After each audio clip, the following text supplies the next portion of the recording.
Bien. Donc aujourd'hui, Inch'Allah, on va voir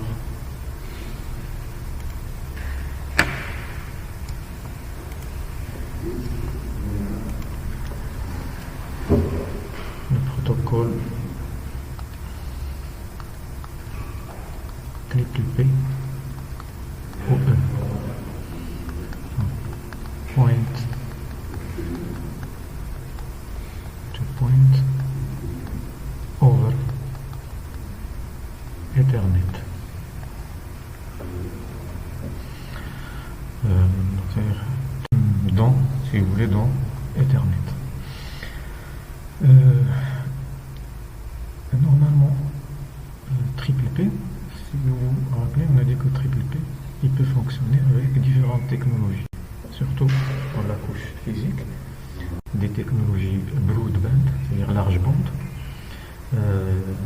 Il peut fonctionner dans le DSL, dans le métro Ethernet, dans le lien série, peu importe la technologie de liaison physique, ou plutôt de la couche physique.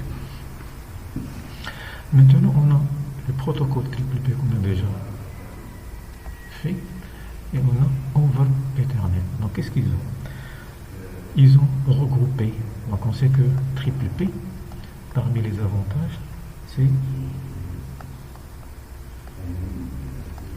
les options qui prend en charge. Les avantages de triple P, c'est l'authentification, fragmentation, les options qu'on a déjà expliquées dans la partie triple P. Le rappel, callback,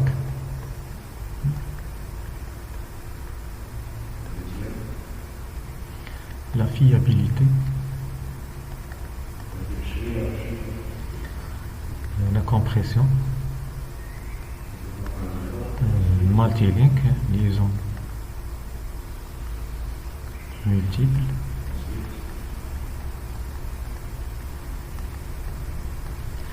donc ça, normalement, ce sont parmi les avantages de triple P qu'on ne peut pas trouver dans un autre protocole, par exemple regroupé comme ça. Le Ethernet, il a un autre avantage, c'est que il a une rapidité. Maintenant, c'est-à-dire les connexions triple P, déjà, donc s'ils sont utilisés dans les liens série et tout ça, c'est-à-dire les liens série, déjà leur bande passante, déjà il est beaucoup, même dans les LAN des 10 gigas, maintenant on a des 40 gigas et il y a des études dans le 100 gigas. C'est pour cela que l'Ethernet, dans la rapidité, mais le débit, il est beaucoup plus important que les autres liens, là où triple P il peut fonctionner. Donc qu'est-ce qu'ils ont fait? Ils ont regroupé triple P avec Ethernet. Ils ont rassemblé les deux avantages en un seul protocole et ça a donné triple P over Ethernet. Donc triple P over Ethernet, ce n'est autre que il est égal à triple P plus Ethernet. Donc on va voir que triple P, donc il sera encapsulé dans une trame Ethernet. D'accord, donc ça c'est l'objectif, c'est que de pouvoir créer un protocole qui regroupe deux protocoles et qui tire profit des avantages des deux protocoles.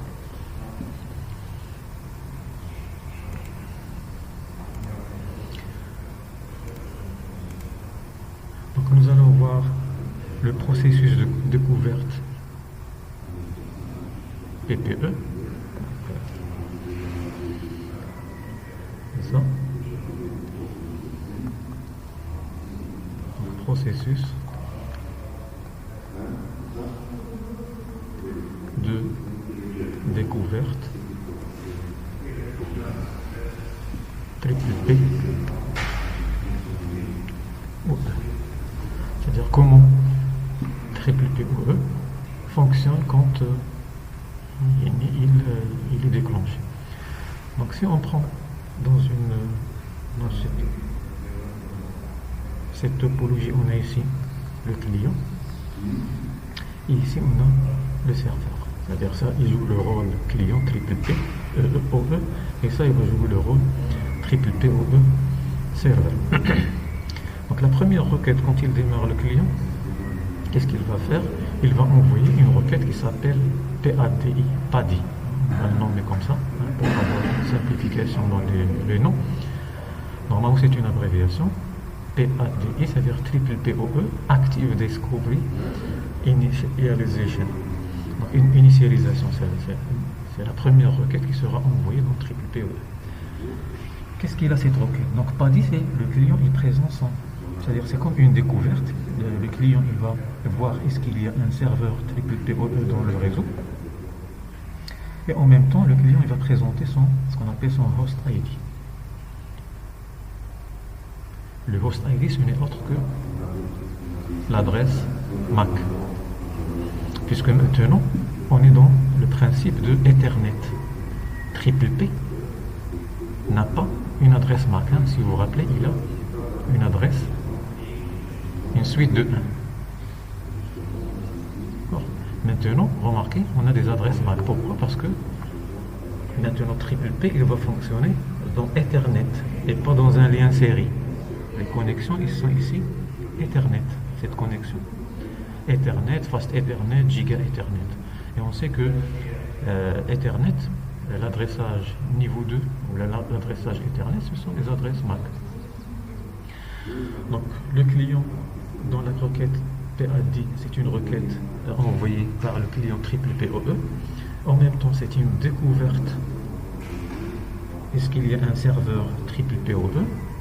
Et en même temps, qu'est-ce qu'il va faire? Il va se présenter. Il va présenter son adresse MAC dans cette requête. Donc cette requête, c'est une requête de diffusion, une liaison de données.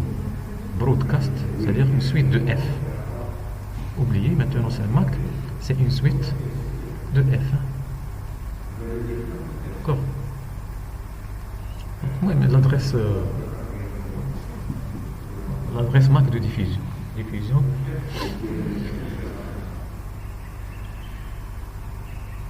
Couche 2.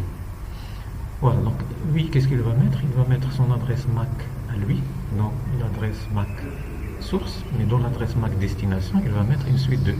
Comme ça, cette requête PADI, s'il y a plusieurs, c'est-à-dire imaginez, il y a plusieurs serveurs triple POE, tous ils vont recevoir cette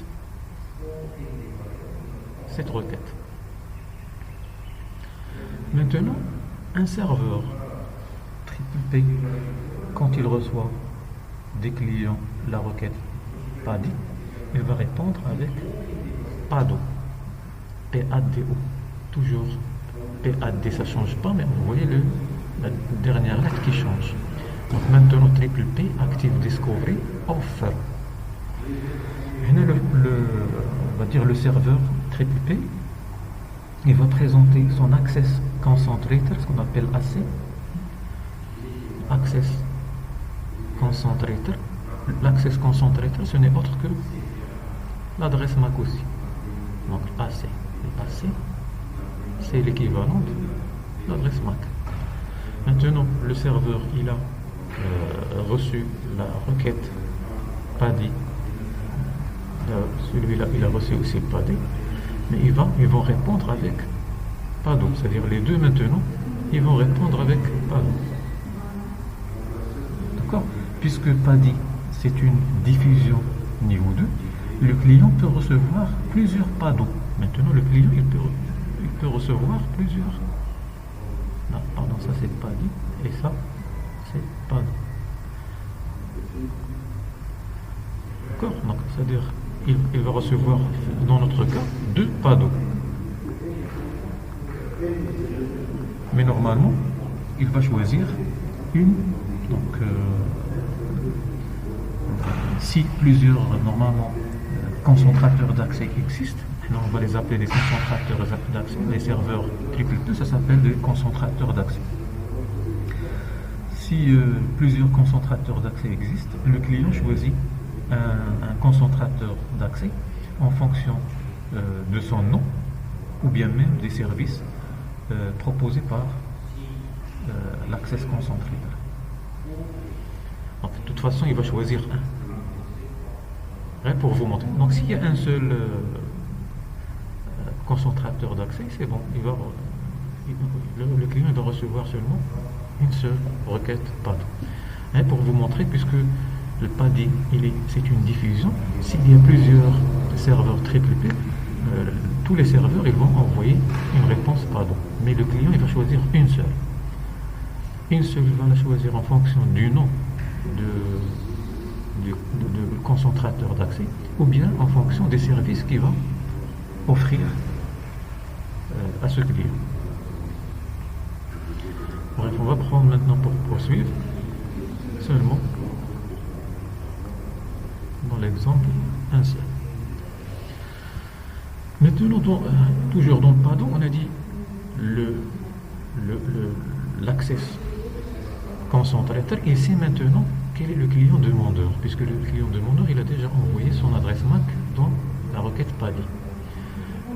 L'access concentrateur, maintenant, il va lui-même présenter son MAC et il va envoyer en unicast, monodiffusion, pas en diffusion, puisque maintenant il connaît qui a demandé, qui a envoyé la requête PADI.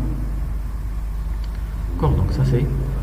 Donc toutes les requêtes PADO, ils vont être envoyées en unicast, puisque les concentrateurs d'accès, ils connaissent qui a envoyé la requête PADI. Donc après, maintenant, le client, il va envoyer un PADR, Triple P over Ethernet, Active Discovery Request. Et toujours en unicast maintenant, c'est une monodiffusion entre le client et aussi et son serveur pour confirmer avec lui qu'il a accepté son offre.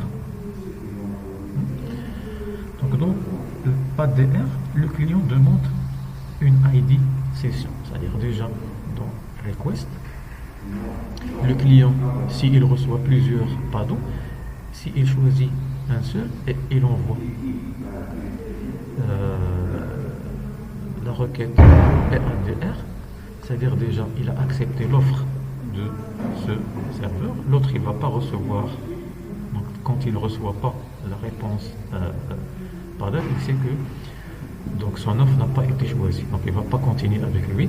Mais maintenant le serveur triple PO1 qui a reçu le PADR, il sait que son offre il a été acceptée. Et dans request, qu'est-ce qu'il y a aussi? C'est comme si une demande, le client il va demander ce qu'on appelle une ID session, une session identifiant, un identifiant de session. Et pour qu'il entre avec lui en session, c'est comme s'il demande une ouverture de session ou bien une autorisation pour se connecter en triple PE. D'accord, donc le PADR request, c'est le client il demande un ID session. Et enfin, il y a un PADS, Session Confirmation. C'est-à-dire maintenant, l'access concentrateur, il va présenter un ID session au client à utiliser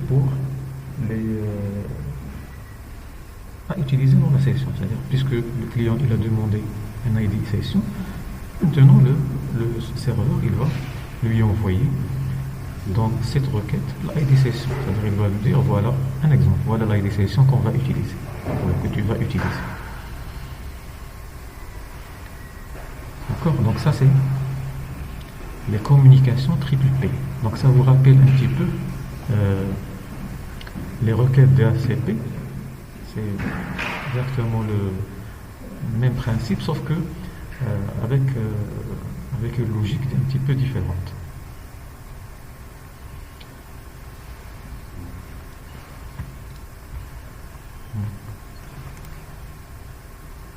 Un petit peu, on voit ici. Voilà.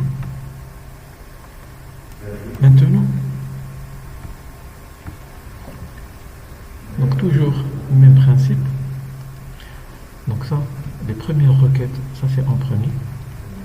Donc, PADI, NADI, c'est la découverte d'un concentrateur d'accès, d'un serveur triple PoE, plus le client il va présenter son host ID.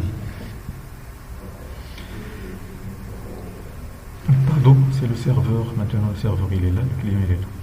Le PADO, c'est le serveur il présente maintenant son Access Concentrator. Access Concentrator ID, ce que vous voulez. Donc ça c'est host ID. Ça c'est Access Concentrator ID. Mais tout simplement ce sont on a dit des adresses MAC. D'accord. Pas de R request, le client il va demander un ID session. Donc demande ID session. Et pas DS, le serveur il va lui envoyer un ID session. Donc il va donner une valeur ici, une valeur en hexadécimal. Donc une fois les requêtes de découverte triple PoE entre les deux bouts, ce qu'on appelle le processus de découverte triple PoE, donc les deux bouts ils vont se découvrir mutuellement. Après on passe à la session triple P. Donc ça vous rappelle triple P. Donc ça c'est relatif à triple P over Ethernet. Et maintenant ça c'est triple P. Vous rappelez LCP, s'il y a une authentification, c'est bon, c'est-à-dire dans LCP, il y aura une négociation des options d'authentification, par exemple, donc les options de toute façon pour l'établissement d'un lien. Une fois LCP il est open, là, il est ouvert, il passe à NCP pour négocier les protocoles de couche réseau. Donc ça c'est triple P qu'on a expliqué, donc les démarches qu'on a expliquées dans le processus de triple P, découverte triple P. Donc une fois aussi les deux sessions triple P sont ouvertes, donc le LCP et le NCP, ils passent maintenant à échanger les données. C'est-à-dire les données ils peuvent transiter maintenant entre les deux entités ou les deux unités. Donc il y a donc les sessions triple P, ils peuvent être fermées. On a dit si la session NCP il est fermée, le LCP n'est pas fermé. Par contre l'inverse, si le LCP il est fermé, toutes les instances NCP ils seront fermées parce que NCP, comme vous l'avez, je peux avoir plusieurs instances. Une instance NCP pour IP version 4, une autre pour IP version 6, je ne sais pas, une autre pour CDP, d'accord. Maintenant, quand vous fermez une instance NCP, il se peut que l'autre il est en cours. C'est pour cela que LCP il va être toujours open. Par contre, quand vous fermez LCP, tout ça, il est normalement construit sur la base de LCP, ils vont être coupés. Maintenant, il y a une autre requête qui est relative à triple PoE, qui est PADT.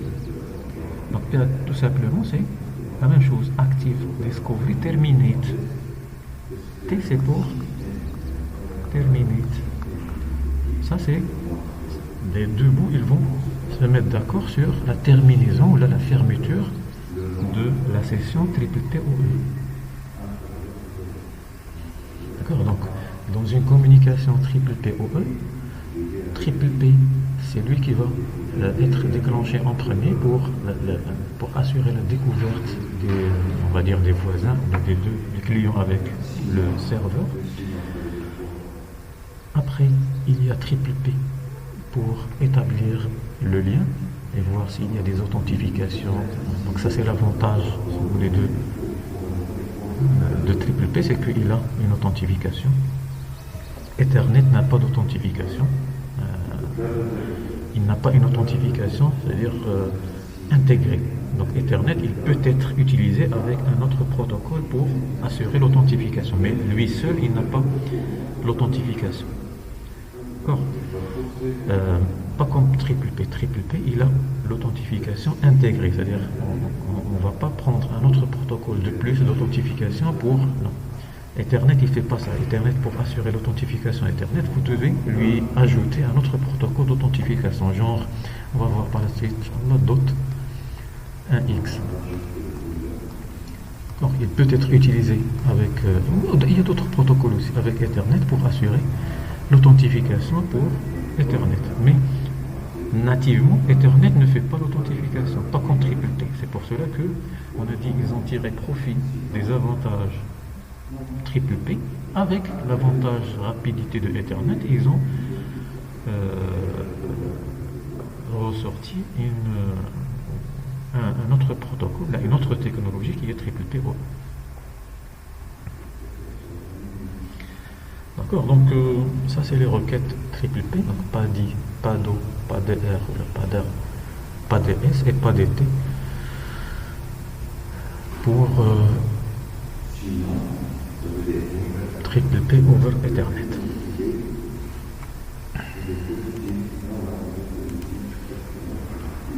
Voilà, donc ça se répète la même chose, toujours c'est à la négociation triple P. C'est découvert triple POE, la session triple P, il y a négociation LCP et NCP, s'ils sont ouvertes, les transmissions de données, ils peuvent, c'est-à-dire être acheminées entre les deux entités, et par la suite on peut, c'est-à-dire les deux bouts, ils peuvent se mettre d'accord sur une terminale. Ou parfois, par défaut, le serveur, si ça c'est le côté serveur, si le serveur ne reçoit aucune information durant 3 secondes, il va envoyer un PADT, il va fermer la session. C'est-à-dire, le serveur par défaut, ou la triple P, il a par défaut ce qu'on appelle un temps d'inactivité de 3 secondes. Temps d'inactivité, c'est-à-dire la session il est ouverte, mais aucune trame ne passe dans le fil, dans le lien. Il n'y a pas d'activité dans le lien. 3 secondes, pas d'activité. Le serveur triple POE, il peut fermer la session triple POE. Mais c'est paramétrable, on peut le paramétrer. Donc, on peut ou bien diminuer, ou bien augmenter le temps, ou bien dire à triple P, c'est-à-dire la connexion, il est persistant, c'est-à-dire il dure toujours.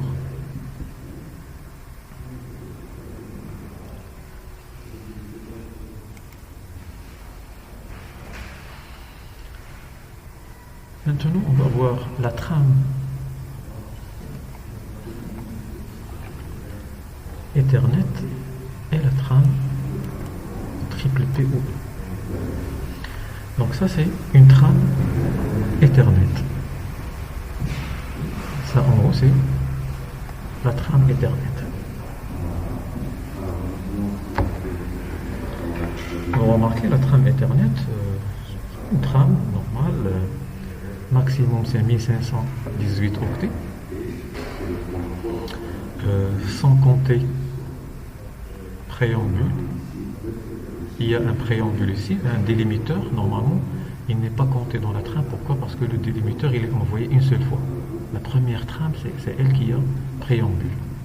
C'est pour cela qu'on ne va pas le compter dans la trame. Donc ce qui est compté, c'est l'adresse MAC destination, l'adresse MAC source, le champ Ether type ou bien le champ protocole, en fonction de type de trame. Le payload, ou bien le paquet IP, et SCRC pour le contrôle d'erreur.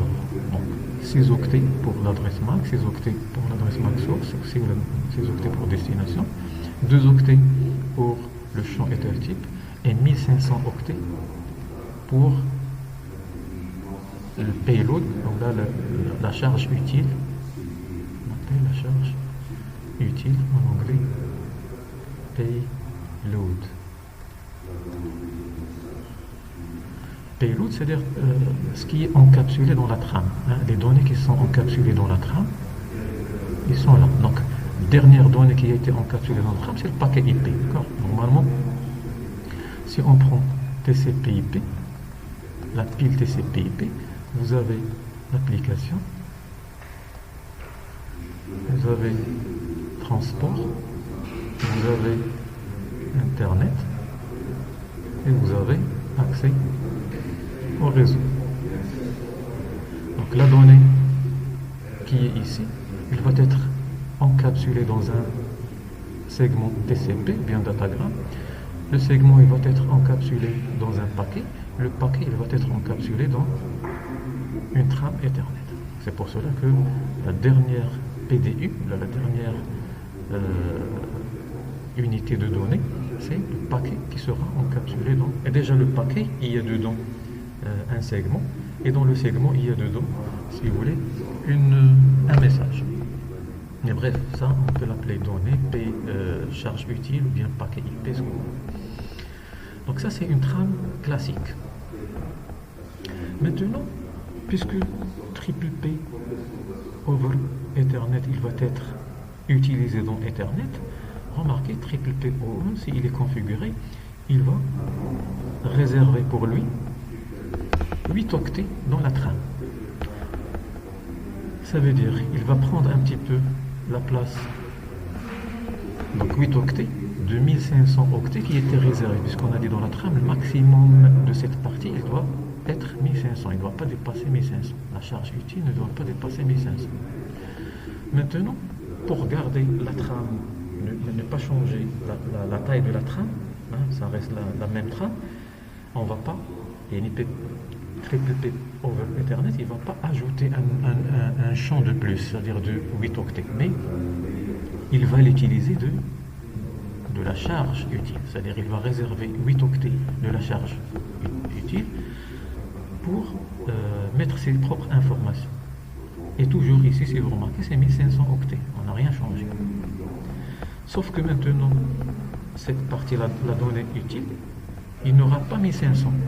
C'est-à-dire déjà, cette partie c'est 1500 moins 8.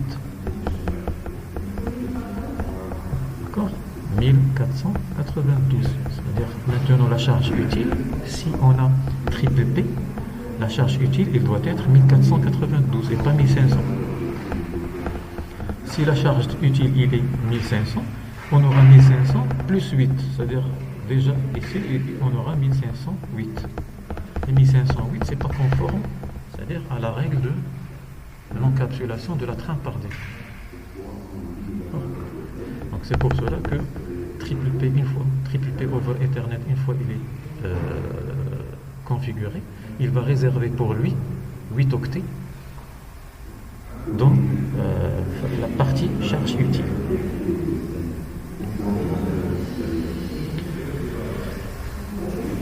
D'accord. Donc il y a aussi,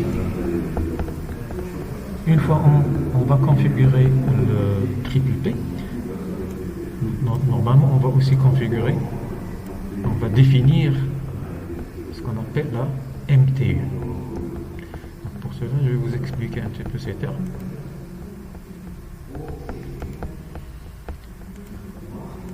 Donc on a ces termes qui sont utilisés dans l'encapsulation, mais aussi dans les envois des données, ou des trames, ou des paquets, même les interfaces. Donc une interface, quand il envoie une trame, donc un message quand il sera encapsulé, donc ça ce sont des termes qui sont très importants. Donc on va prendre en premier le MSS. Donc MSS, c'est tout simplement maximum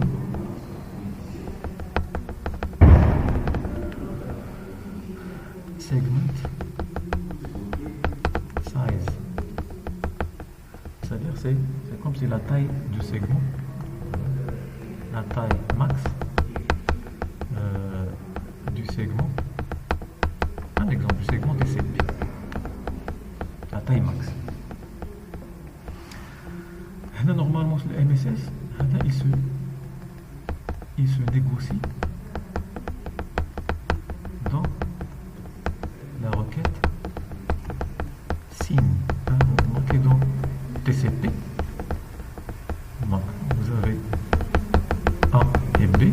Donc A, il veut initier une communication, il va envoyer une requête SYN. B, il va répondre avec SYN ACK.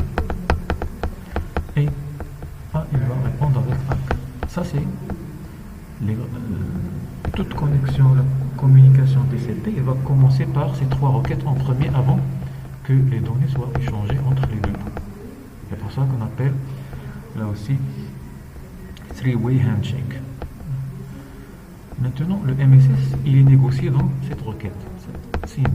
C'est-à-dire A, il va envoyer quelle est la taille de son MSS, et B, il va voir de toute façon, ils vont se mettre d'accord sur la taille. C'est-à-dire, lui, il va m'envoyer sa taille, et B aussi, il va voir est-ce qu'il peut utiliser cette taille. Sinon, ils peuvent se mettre d'accord sur une taille bien précise.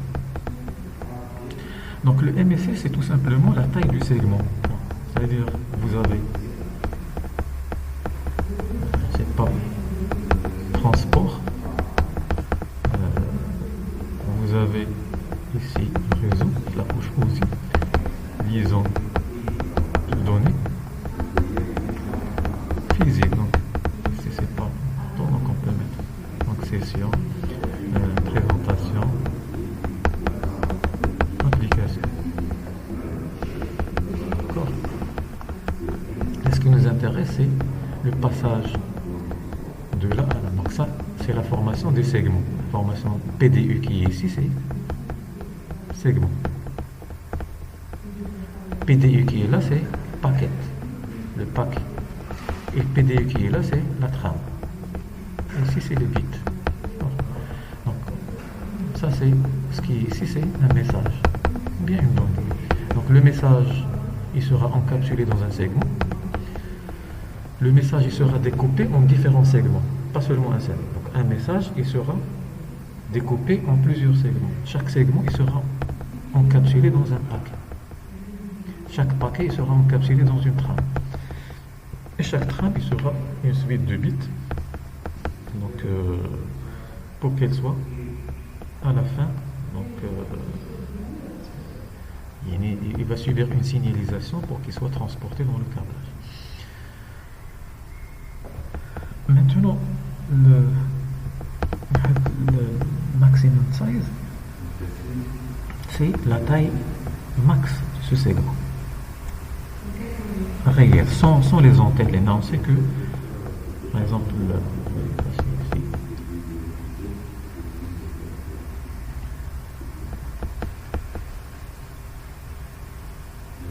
chaque passage un niveau, il y a un en-tête qui s'ajoute. Par exemple, vous avez, imaginez ça, c'est le segment. Le segment, il va mettre un en tête de segment. Donc, tout ça, ils vont être considérés comme une donnée. Et le paquet, qu'est-ce qu'il va faire? Il va ajouter son en-tête. Donc ça, maintenant, c'est paquet. Et ça, c'est l'en-tête du paquet. La trame, il va considérer tout ça comme une charge utile, une donnée. Ça, c'est la trame. La trame, qu'est-ce qu'il va faire? La même chose, il va ajouter son en-tête. La particularité de la trame, c'est qu'il ajoute aussi un enqueu. D'accord? L'enqueu, ici, c'est FCS. Le CF, c'est le contrôle d'erreur. Les autres, ils ne l'ajoutent pas. Donc, remarquez maintenant, la donnée, il a été, la donnée qui est là. Il va descendre la couche session. Alors, si vous êtes dans TCP/IP à la couche application, il va descendre dans la couche transport. La couche transport avec TCP ou bien UDP, ça dépend. Donc c'est en TCP, il va découper le message en petits segments et chaque segment, il va lui mettre un en-tête, ce qu'on appelle l'en-tête TCP. Tout ça, il va être encapsulé dans le paquet. Donc une fois le message arrive à la couche, maintenant au niveau transport, ce message le segment sera envoyé à la couche réseau. La couche réseau, qu'est-ce qu'il va faire? Chaque segment, il va l'encapsuler dans le paquet et il va ajouter un en-tête paquet. La même chose, toutes ces informations ils vont être envoyées à la couche liaison de données. La couche liaison de données, il va les encapsuler dans la trame et il va ajouter l'en-tête de trame plus l'en-queue de la trame. D'accord, donc ça c'est le principe de l'encapsulation. Et la désencapsulation, c'est l'effet inverse. C'est-à-dire maintenant, dans l'encapsulation, chaque niveau, il va enlever ce qu'il a ajouté, il va remonter. Par exemple, la trame, il va remonter tout ça. Paquet, qu'est-ce qu'il va trouver? Il va trouver son en-tête, il va l'enlever, il va envoyer ça au segment. Le segment, il va enlever son en-tête jusqu'à ce que le récepteur, il reçoit les données brutes. Donc, encapsulé, c'est le fait, ça se passe de l'émetteur vers le récepteur. Et la désencapsulation, c'est l'effet ça se passe dans le récepteur.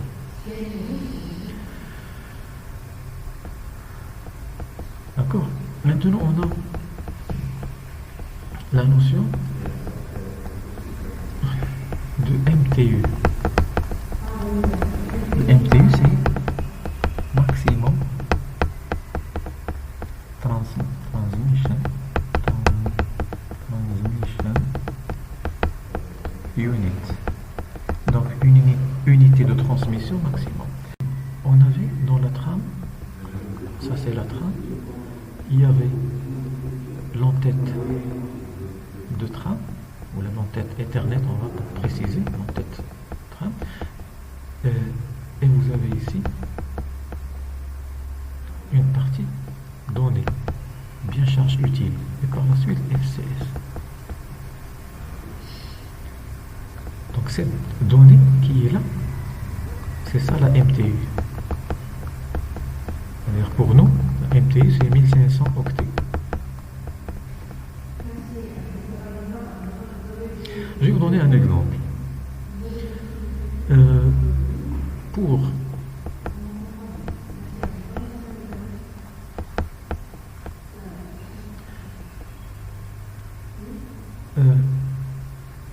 Pour une connexion Internet via un PC, un exemple, on va prendre un exemple simple que vous connaissez. Vous vous connectez avec votre PC à Internet.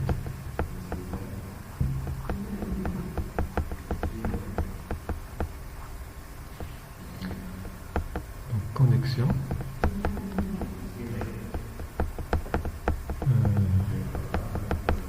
Exemple.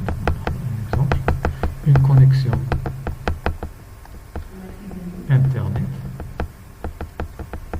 via PC. Et là, la MTU, normalement, il est égal soit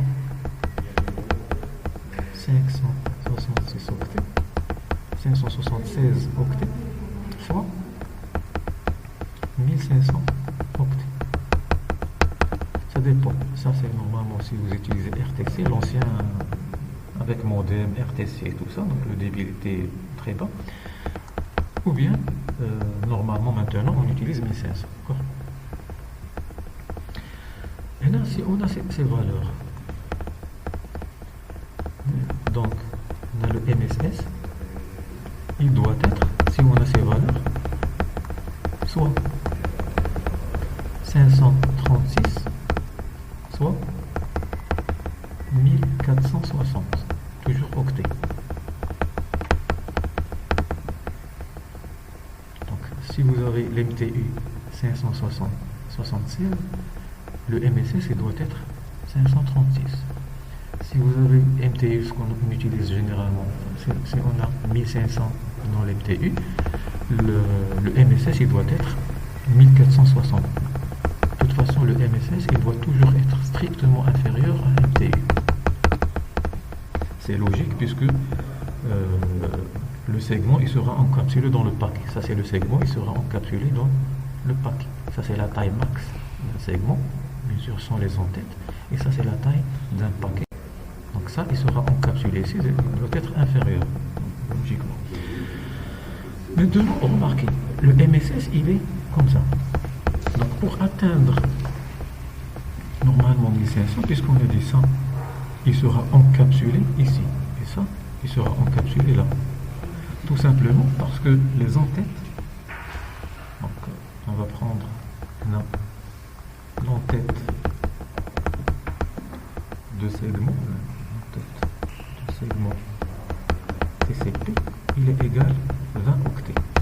Il peut être aussi à 40.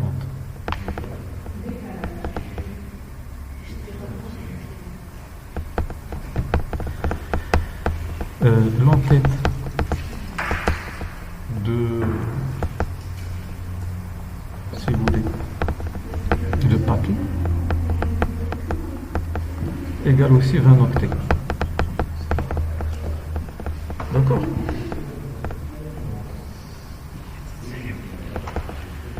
Donc si on a l'en-tête de segment 20 octets et l'en-tête de paquet 20 octets,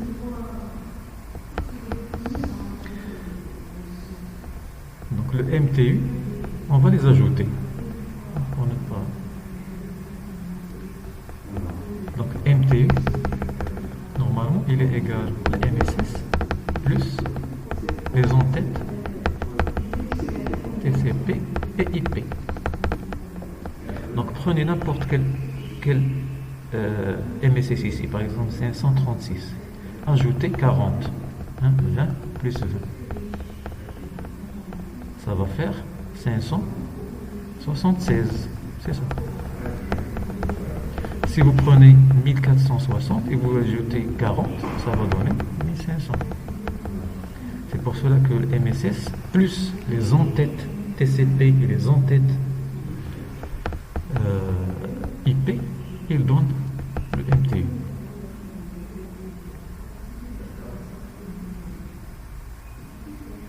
D'accord? Donc ça c'est pour vous montrer un petit peu la logique de la MTU. Et maintenant, qu'est-ce qu'on va faire? J'ai déjà on peut la changer. Donc la MTU, c'est une affaire aussi qu'on peut changer. Je vais vous montrer un exemple dans Windows. Même dans Linux, on peut aussi changer. Je sais pas, je vais prendre.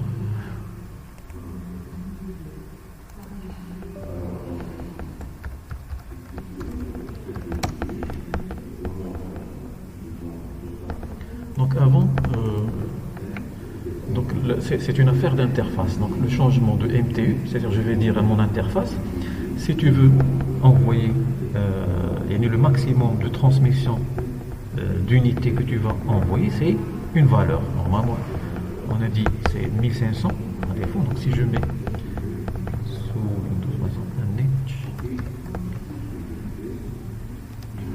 interface, ça peut être IP version 4, mais c'est la même commande, sauf si vous êtes dans IP version 6, je vous remplace IP version 4 par IP version 6. MTU j'utilise, d'accord? Donc, interface IP version 4, show interface. Avant de configurer, je veux voir qu'est-ce que j'ai. Remarquez, il me dit, voilà mes interfaces, les index de mes interfaces que j'ai. Et voilà les MTU. Donc ça c'est loopback, donc c'est une pseudo ne pas prendre en charge. Donc ce que vous, par exemple pour ma carte Wi-Fi, 1500. Pour ma carte Ethernet, 1500. 1500 octets. Et d'ailleurs toutes les cartes ils ont 1500. Donc pour pouvoir changer dans Windows, c'est-à-dire dire à ma carte envoyer une MTU différente, je dois tout d'abord voir quel est l'index de ma carte à changer. Par exemple pour Ethernet. Quel est l'index de Ethernet? c'est 7. C'est très important. Donc dans la commande, vous devez mentionner l'interface avec son index. Donc la commande, c'est la même chose. Donc net ou la net SH. Interface IPv4. Donc IP version 4, 7. 7, ça veut dire placer un paramètre. Interface 7. Pourquoi 7? C'est l'index. Interface 7, il sait qu'il s'agit de Ethernet. Tout simplement MTU. Et je donne la valeur, je ne sais pas, par exemple, 1492.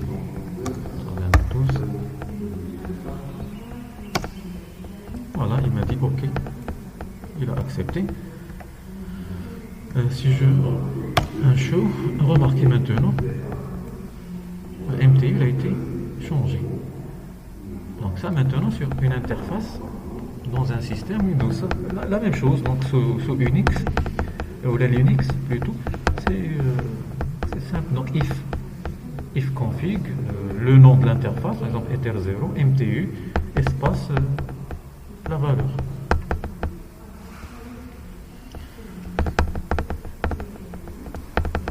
Je vais revenir et ça vous devez le mettre en mode dans une console administrateur.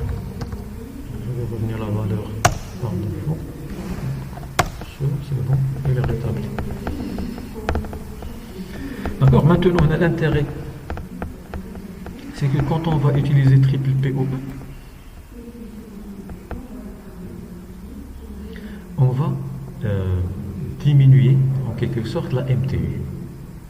On ne va pas la laisser par défaut 1500, mais on va enlever 8 octets de 1500, ça veut dire 1492. D'accord. C'est très important, cette information est très importante, c'est-à-dire pour adapter la trame à triple PoE.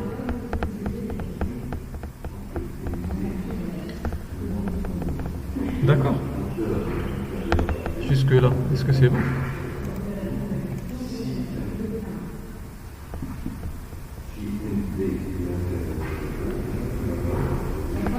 Feedback s'il vous plaît. Voilà, donc c'est une extension de triple P. Voilà, donc on va verra le principe général de triple PoE. Maintenant, quand vous utilisez, très bien, quand vous utilisez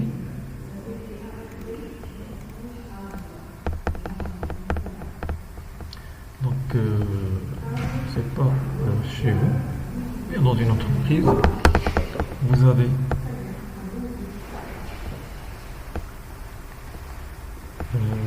votre modem ou bien un routeur ADSL.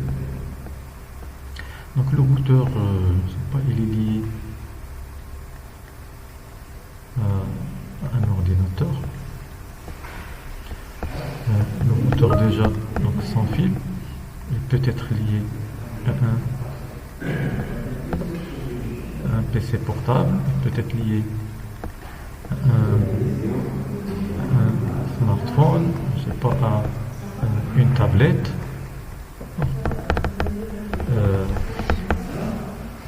à un téléviseur.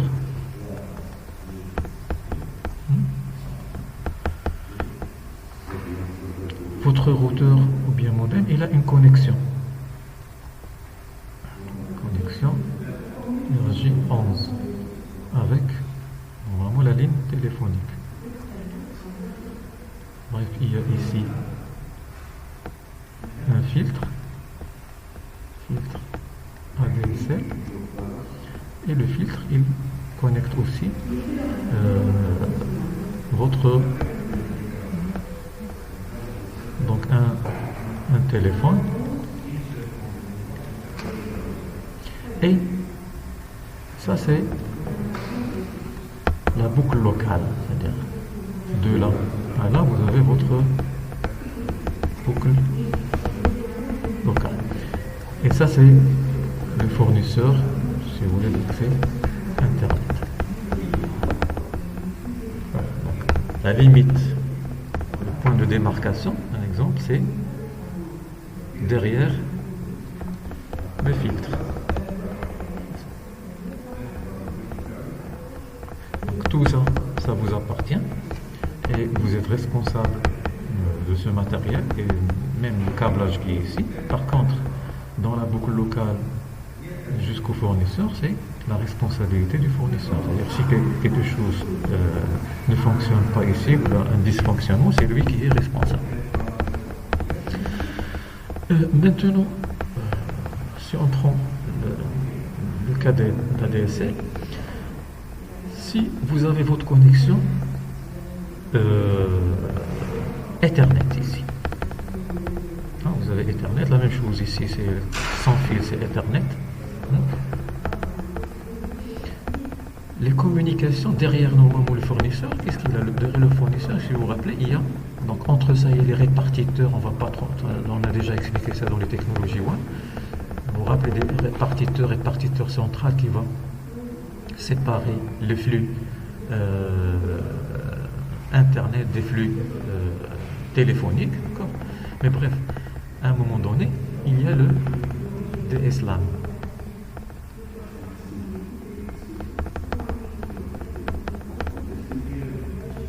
Vous vous rappelez de DSLAM? Le multiplexeur d'accès DSL.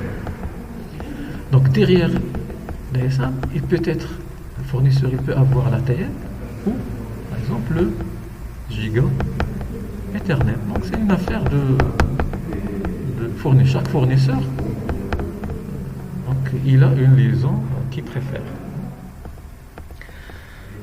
Mais bref, maintenant, mon routeur ou bien mon modem. Si le modem il a, c'est-à-dire maintenant les connexions qu'on peut avoir, une connexion via carte, par exemple Ethernet, une connexion via carte ATM, une connexion série. Parfois, par exemple, je ne sais pas, même avec les clés de connexion Internet, ou bien même des modems qui se branchent via un USB. Donc vous pouvez avoir votre modem et vous le branchez avec votre ordinateur avec un USB. USB c'est série. Ou bien les anciens, ils avaient des ports COM. Encore les anciens modems, ils avaient des ports COM. Maintenant, il y a le port série USB. Et bien sûr, le modem, il sera lié à la ligne téléphonique. Donc maintenant, les différents types de connexion des modems. Donc, ou bien vous avez avec carte réseau Ethernet, comme ça, que ce soit filaire ou bien sans fil, ou bien carte ATM. Alors, imaginez votre ordinateur, il a une carte ATM. Une carte ATM, c'est un petit peu cher. Mais c'est faisable. Vous pouvez même avoir, je ne sais pas, un dispositif ATM qui sera lié à votre ordinateur, ou bien tout simplement une carte ATM, une carte réseau ATM. C'est faisable.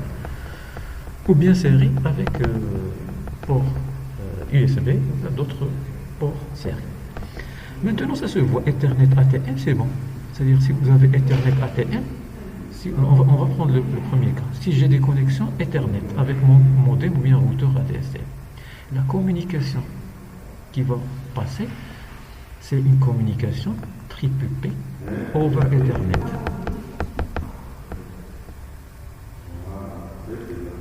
D'accord? C'est-à-dire, votre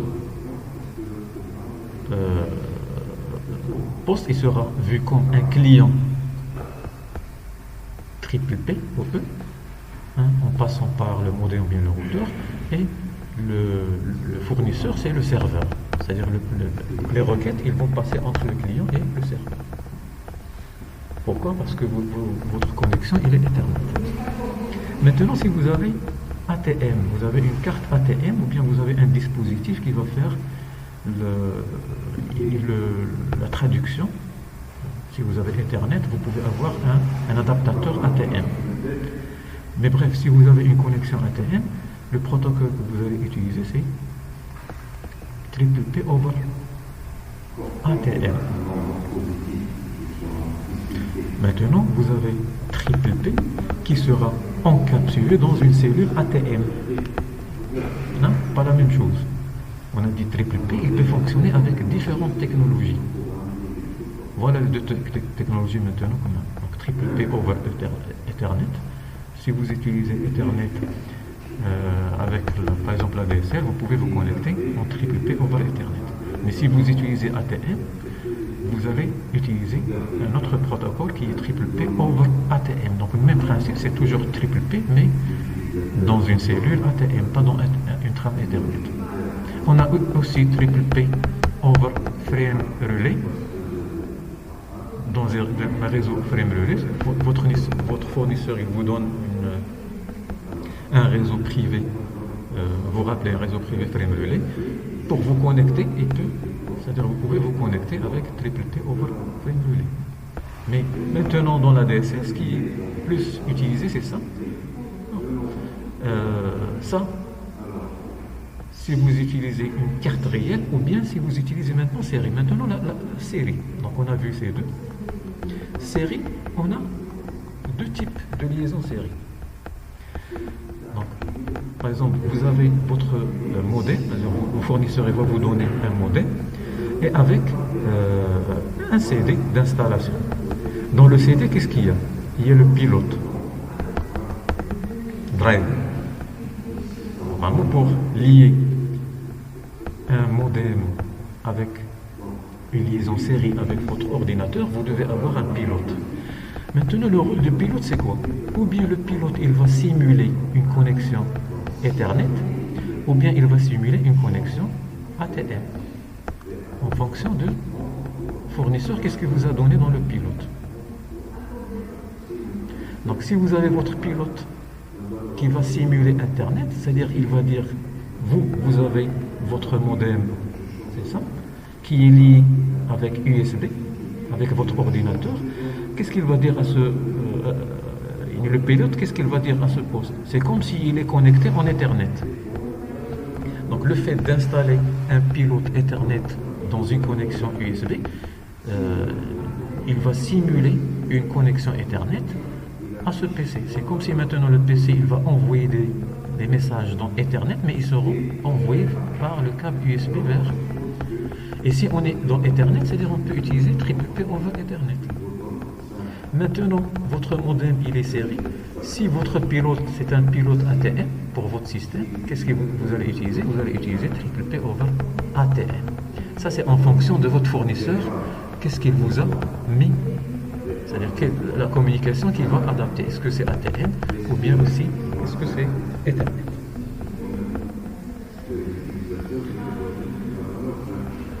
D'accord? Mais en gros, toujours, donc, on peut utiliser TTP over, mais il sera adapté par la suite par le fournisseur. Donc ça, c'est les connexions, pour vous montrer les connexions sur lesquelles on peut avoir TTP over un autre, si vous voulez, protocole, ou bien over Ethernet, ou bien over ATM.